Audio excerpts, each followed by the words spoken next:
ใช้กับบ้านในกับครึ่งแบบนี้เลยก็สวยมากเพราะว่าแผ่นดินไหวก็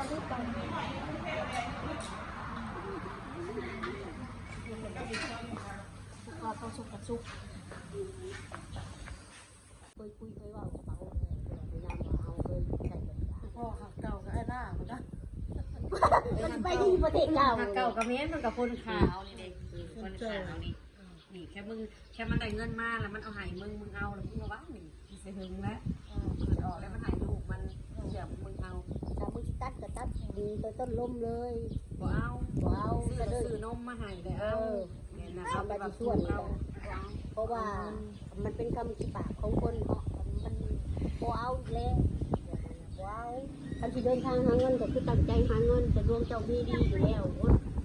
เขาไปแล้วก็ได้ได้จะที่พ่อคนไอ้หน่อยมานะลาวเข้าใจบ่มาเถิดได้บ่เพิ่งสบายดีพี่น้อง สบายดีพากันมากินหมูกระทะพี่น้องมากินหมูกระทะออกเงินกันนี่หมูพวกน้องก้นไปใส่นี่จะเอาพามาบอกแม่หมอคาราหอนบะสุดอะไร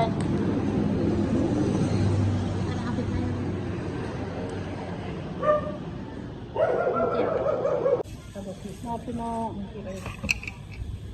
เอาลูกขีดมาย่างแต่ละอัน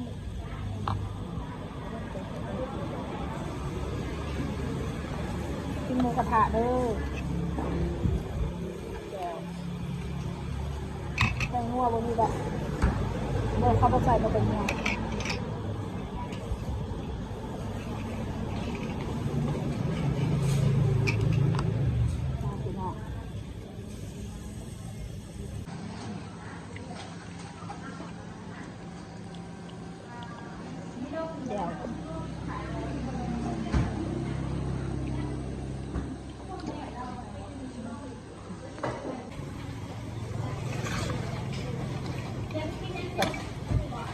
ไปกินน้ำข้าวปลาซอสแจ้งนะโซ่เอิญเขามากินน้ำเขาหอมมาใกล้นมหมูเลยบ่มีนมหมูอะไรมีแต่นมหมูใช่เอาบักกินจะซอสแจ้งว่า3 โมงว่ะแจ้งจนเหมื่อยจนเยาเฮ้ยไปลูกเองลูกก็ไม่ได้ตาเขียวใส่ก็ให้ลูกก็ให้ลูกบัดคือจังลูก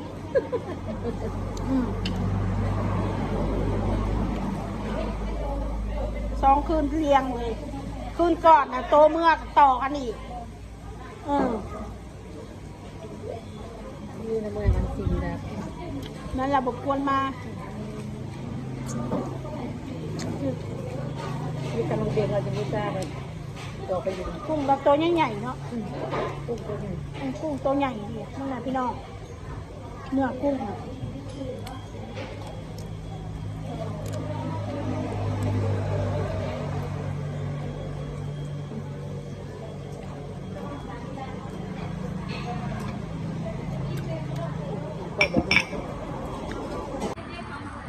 น้องมากินน้ำกันเ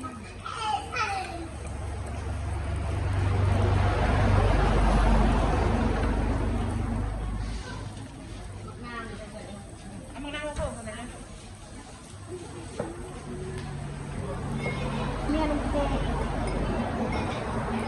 จังลุงเคนตะกี้เขาเห็นงานบุญเหลืองทำลาวเอาเป็นลูกพ่อมาไปใส่ลุงเคนแล้วไปใส่เกินไปเมื่อกี้เลยบอกเขาจะจำเอาไปเท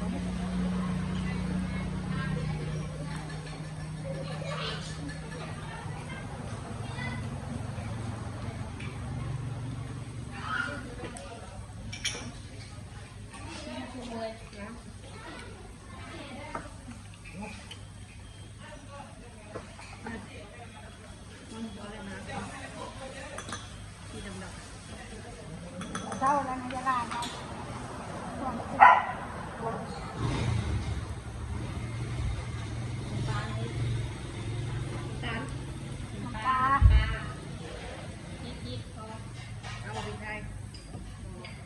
ผักหอมบ่อนไปกระแหง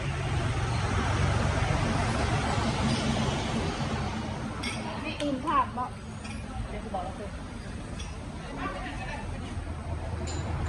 ว่าตื่นขาดในเขาเนี่ย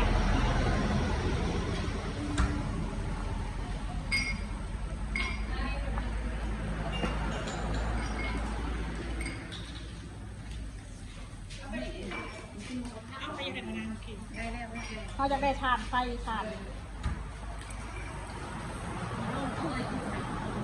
เขาจะกินตัวเดียวก็กินตัวเดียวก็พอแล้ว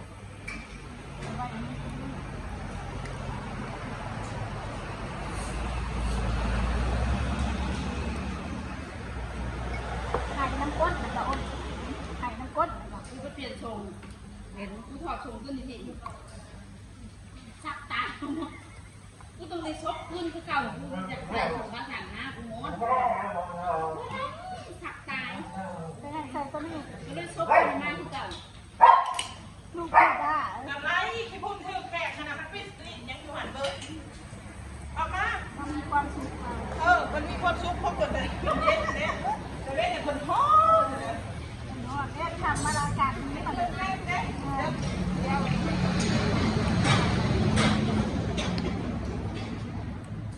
ไม่อยากถูกอ่ะ เว้นคนท้อที่คนอยู่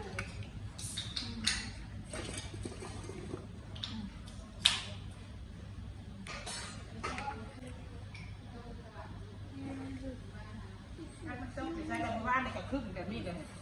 ก็สวยมากเพราะว่าแผ่นดินไหว ก็รีบไป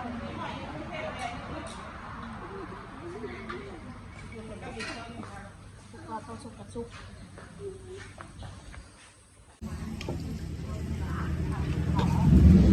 แจ่วหมูกระทะที่เป็นแจ่วบางตัวดิบเด็กพี่น้องทางลาวแจ่วเคยแบบ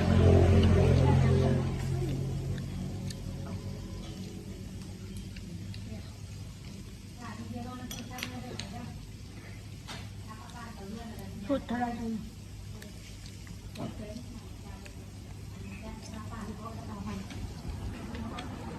นี่ยัง ขีดเราบ้านสองได้ อ๋อเอาเป็นขีดวะ เป็นโลได้เนี่ย อันนี้โลนึงมาเลย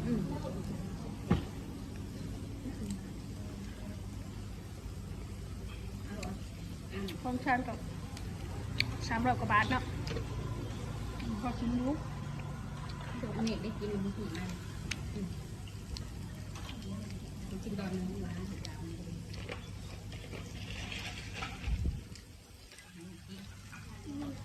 อีลูกกินหมูถาแบบขวดนี่ กูก็อยากให้ลูกกูกินคือกันมานานอ่ะ มันบอกกิน หน่อยเป็นสุดยอดเลย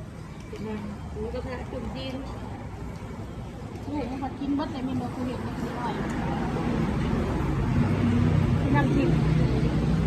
เมื่อน้ำพอเนาะมันบอกคืนฮอดแม่บ่ ส้มซาเบิ่นเลยอยากดูน้ำโพลายคนละโพก็ให้ ก็ตามใจ มีจะให้ พอตามใจ คือเห็นมันง่ายดิไถ ไม่ ง่ายได้ ไม่ ไม่บอกกูให้กูให้เดี๋ยวโอน ห้องเธออยู่ อืม ย่าแม่เศร้าแม่ ง่าย แค่ตาเคี้ยวจะลูกบอก จำใจมันร้ายมันเป็นโมโหที่มันถูก มาหน้าลังเลสองจิตสองใจอยากอยู่น้ำแม่ก็อยากอยู่อยากอยู่น้ำพอก็อยากอยู่อยู่น้ำพอพ่อก็ตามใจอะนะคะ มันบ่ลังเลเลยเนาะแม่ ลังเลได้มานานน่ะอยู่น้ำแม่แม่ประเทศยังให้วัตถุกอย่าง อยู่น้ำพอพ่อก็ตามใจอีกไปอีกแบบ อยู่ในพอมันก็เห็ดให้หมดแต่มันบ่ให้เอาผัดตะเข็บให้ทั้งห้ายังถามซื้อกระดูกแต่เดียวเอาค่ะ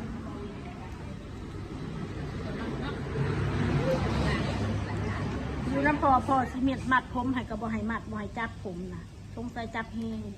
แต่บ่อยากให้จับ มัดให้ผมให้ลูกเนี่ยมันบ่ให้จับมันไม่ให้ก็จับผมมาเลยเมื่อนี้ใครก็เมื่อคืนเด้อคืนนี้สงัดขนาดพี่น้องเลย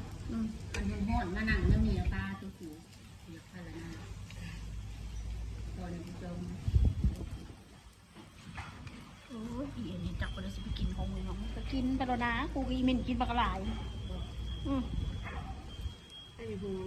อืม จมตะกี้กินหมูกระทะตอนเฮียนมาก็ ไปนี่ไปพิซซ่ากันลูก